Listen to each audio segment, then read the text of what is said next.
பரிசேயர்களுடைய கடின உள்ளம் இயேசுவின் போதனைகளை கேட்ட பிறகும், அவர் செய்த புதுமைகளை பார்த்த பிறகும் இயேசு மெசியா என்பதை ஏற்க மறுத்தது.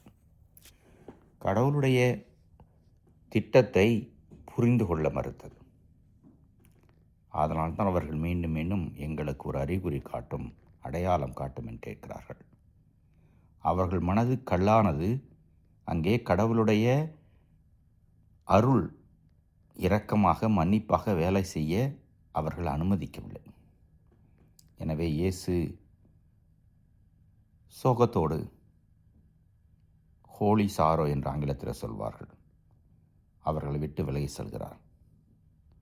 கடவுளுடைய பிரசன்னம் அவர்களிடமிருந்து போய்விடுகிறது என்றால் அவர்கள் கடவுளுடைய அருளையும் இரக்கத்தையும் மன்னிப்பையும் பிரசன்னத்தையும் உணரவே இயலாது.